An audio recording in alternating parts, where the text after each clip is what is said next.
আমাদের চারপাশের এই যে জীবজগৎ, এটা কিন্তু অসংখ্য রহস্যে ভরা, কিন্তু সব রহস্যের মূলে কি আছে সেটা কি আমরা জানি? একটা মাত্র ক্ষুদ্র একক। তো আজ আমরা ঠিক সেই কোষ বা সেলের অবাক করা জগতে ডুব দেব। অষ্টম শ্রেণীর জীববিজ্ঞানের এই খুব গুরুত্বপূর্ণ অধ্যায়টা চলুন একদম সহজ করে বুঝে নেওয়া যাক। একবার ভাবুন তো, একটা বিশাল বড় গাছ, একটা দৌড়ে পালানো হরিণ, আর আমরা মানুষেরা। আপাতদৃষ্টিতে এদের মধ্যে তো কোনো মিলই খুঁজে পাওয়া মুশকিল। কিন্তু জানেন, বিজ্ঞানের চোখে এদের সবার মধ্যে একটা গভীর, একেবারে মৌলিক মিল রয়েছে। কি হতে পারে সেটা? উত্তরটা আসলে খুবই সহজ কিন্তু অবিশ্বাস্য রকমের গুরুত্বপূর্ণ। এরা সবাই তৈরি হয়েছে কোষ দিয়ে।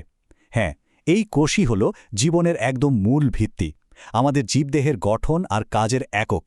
ঠিক যেমন একটা বাড়ি তৈরি হয় হাজার হাজার ইট দিয়ে, ঠিক সেভাবেই কোটি কোটি কোষ দিয়ে তৈরি হয় আমাদের শরীর। কিন্তু এই যে এত ছোট একটা কোষ, এর কথা আমরা প্রথম জানলাম কিভাবে? এর জন্য আমাদের কিন্তু কয়েকশো বছর পেছনে ইতিহাসের পাতায় ফিরে যেতে হবে।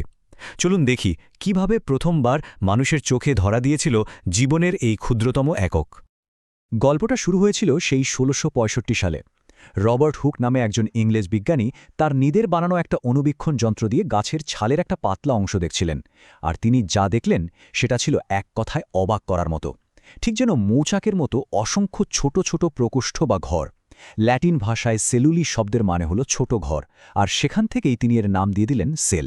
ভাবা যায়, এভাবেই কিন্তু প্রথমবার জীবনের এই মূল এককের সাথে আমাদের সবার পরিচয় হলো। আচ্ছা, চলুন একটা দারুণ ব্যাপার করা যাক।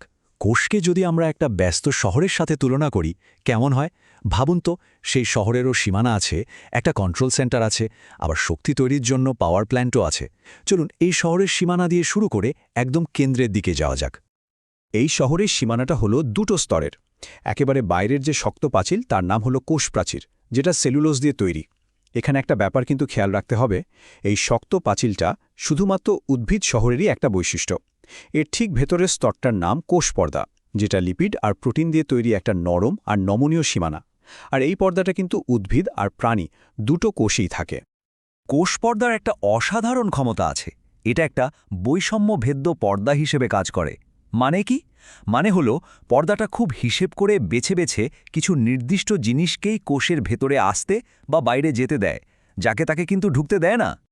আর এই বিশেষ ক্ষমতার জন্যই কোষ পর্দাকে খুব সুন্দর একটা নামে ডাকা হয়, কোষের দ্বাররক্ষী বা গেটকিপার। সেই তো ঠিক করে দেয় শহরের ভেতরে কে ঢুকবে আর কে বেরোবে। এর ফলে কোষের ভেতরের পরিবেশটা একদম সুরক্ষিত থাকে। বেশ, শহরের সীমানা পেরিয়ে যেই আমরা ভেতরে ঢুকলাম, প্রথমেই চোখে পড়বে শহরের আসল কন্ট্রোল সেন্টারটা। বিজ্ঞানের ভাষায় এর নাম নিউক্লিয়াস, তবে এর একটা খুব চালু ডাকনামও আছে, কোষের মস্তিষ্ক। নামটা শুনেই বোঝা যাচ্ছে নিউক্লিয়াসই কোষের সমস্ত কাজকর্ম নিয়ন্ত্রণ করে, ঠিক যেন একজন দক্ষ পরিচালক। এখানেই কোষের সব জেনেটিক তথ্য অর্থাৎ জিন গুছিয়ে রাখা থাকে। এক কথায় নিউক্লিয়াসই হল কোষের মাস্টার ডিরেক্টর। একটা শহর তো আর এমনি এমনি চলে না, তাই না? শহরটা সচল রাখতে প্রচুর শক্তির দরকার হয়, আবার জিনিসপত্র বানানোর জন্য কারখানাও লাগে। আমাদের এই কোষ শহরেও কিন্তু এই সব কিছুর দারুণ ব্যবস্থা আছে। চলুন সেগুলো একটু দেখে আসি। প্রথমেই কথা বলা যাক শহরের পাওয়ার প্ল্যান্টকে নিয়ে, যার নাম হলো মাইটোকন্ড্রিয়া, আর এর সবচেয়ে পরিচিত নামটা হলো কোষের শক্তিঘর। মাইটোকন্ড্রিয়া কি করে? এটা আসলে কোষীয় শ্বসনের মাধ্যমে খাবার থেকে শক্তি বের করে আনে, আর এই শক্তি দিয়েই কোষ তার বেঁচে থাকার জন্য সমস্ত কাজ চালায়। উদ্ভিদ আর প্রাণী দুই ধরনের কোষেই কিন্তু এই পাওয়ার প্ল্যান্টটা দেখতে পাওয়া যায়। কিন্তু উদ্ভিদ শহরে এমন কিছু স্পেশাল কারখানা আছে যা প্রাণী শহরে পাওয়া যায় না। এগুলোর নাম হল প্লাস্টিড। যেমন ধরুন, ক্লোরোপ্লাস্ট হল শহরের রান্নাঘর, যেটা সালোক সংশ্লেষ প্রক্রিয়ায় খাবার বানায়। ক্রোমোপ্লাস্টিড হল শহরের রঙের দোকান, যেটা ফুল আর ফলকে সুন্দর সুন্দর রং দেয়। আর লিউকোপ্লাস্টিড হল গুদামঘর, যেখানে খাবার জমিয়ে রাখা হয়। এতক্ষণ তো আমরা উদ্ভিদ আর প্রাণীকোষের মধ্যে বেশ কিছু পার্থক্য দেখে ফেলেছি। এবার চলুন পরীক্ষার জন্য যেটা সবচেয়ে বেশি দরকারি সেই কাজটা করে, মানে এই দুটো শহরের মধ্যে মূল পার্থক্যগুলো এক নজরে দেখে নেই। এই স্লাইডটা কিন্তু পরীক্ষার জন্য খুবই গুরুত্বপূর্ণ, তাই ভালো করে দেখে নেওয়া দরকার। মূল পার্থক্য আসলে তিনটে। প্রথমত, উদ্ভিদ কোষে কোষ প্রাচীর আছে, কিন্তু প্রাণী কোষে সেটা নেই। দ্বিতীয়ত, প্লাস্টিড মানে ওই যে বিশেষ কারখানাগুলো, ওগুলোও শুধু উদ্ভিদ কোষে থাকে। আর তৃতীয়টা হলো, উদ্ভিদ কোষে একটা বিশাল বড় কোষ গহ্বর বা ভ্যাকিউল থাকে, কিন্তু প্রাণী কোষে সেটা হয় খুব ছোট, না হলে একদমই থাকে না। আচ্ছা, উদ্ভিদ কোষের ওই যে বড় কোষ গহ্বরটার কথা বললাম, ওটার জন্য কিন্তু একটা বেশ মজার ঘটনা ঘটে। একটা পরিণত উদ্ভিদ কোষে এই বিশাল গহ্বরটা নিউক্লিয়াস সহ পুরো সাইটোপ্লাজমকে কোষের দেয়ালের দিকে ঠেলে দেয়। ফলে সাইটোপ্লাজম একটা পাতলা স্তরের মতো হয়ে যায়।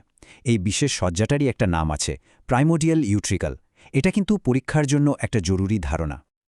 আমরা তো কোষের ভেতরে একটা গোটা শহর ঘুরে এলাম, কিন্তু সবশেষে প্রশ্নটা হলো, এই এত ছোট একটা কোষ সম্পর্কে জানাটা আখির এত জরুরি কেন? কি লাভ এটা জেনে? কারণটা খুবই সহজ এবং মৌলিক।